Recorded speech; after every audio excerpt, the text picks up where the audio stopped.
Bonjour et bienvenue dans votre revue de presse de ce mardi 30 avril 2019.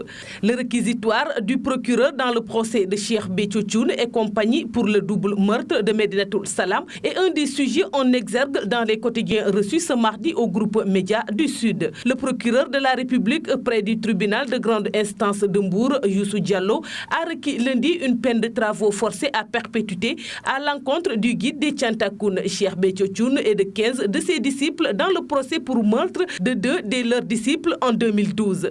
Le ministère public a également demandé au juge de la chambre criminelle de décerner un mandat d'arrêt contre le guide des Thiantakoun jugé par contumace dans cette affaire. Monsieur Thioune séjourne à Bordeaux pour raison médicale selon ses avocats.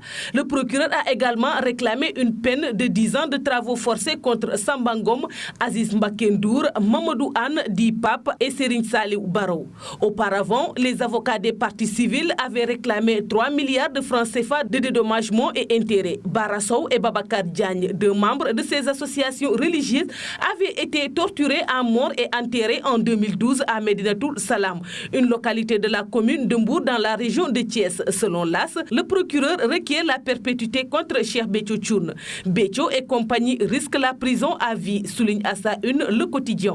À la suite des plaidoiries au tribunal de grande instance de Mbour où se déroule depuis mardi dernier le procès des Thiantakoun, le procureur Youssou Diallo a prononcé un réquisitoire sans appel pour tous les accusés. Il demande la prison à vie et requiert un mandat d'arrêt contre le guide des Thiantakoun, Cheikh Béthio Thioune, à qui le conseille de se constituer prisonnier parce qu'il ne pourra pas faire appel s'il est condamné par contumace, écrit le journal. Parlant de ce réquisitoire, le quotidien Critique affiche à sa une Médinatoul Salam s'effondre sur Béthio. Médinatoul Salam, c'était de la pure barbarie humaine. Pour obéir au ndigal, le commando des Thianta a été sans pitié. Le procès qui tient en haleine le pays sent vraiment mauvais pour Béthio. Si le juge suit la logique du procureur partant par un mandat d'arrêt et une peine à perpétuité aux travaux forcés, la messe est dite pour le guide des Thiantakoun. Du moment que Sud Quotidien se fait également écho du réquisitoire du représentant du ministère public, mandat d'arrêt du procureur contre Béthio.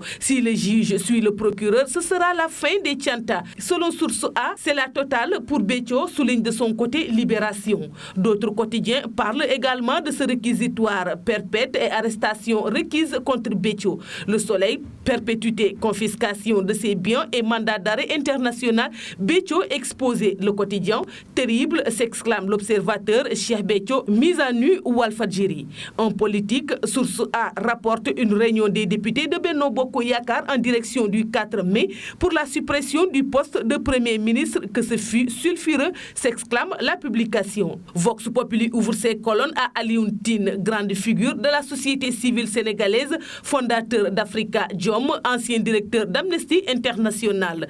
Dans cet entretien, explique le journal, Monsieur Tine assène ses vérités sur les réformes annoncées par le chef de l'État. Il dénonce la manière brutale, cavalière et peu concertée avec laquelle l'annonce de la suppression du poste de Premier ministre a été faite aux Sénégalais. C'est tout pour la revue de presse parvenue à la rédaction du groupe Média du Sud. Merci et bonne lecture à tous.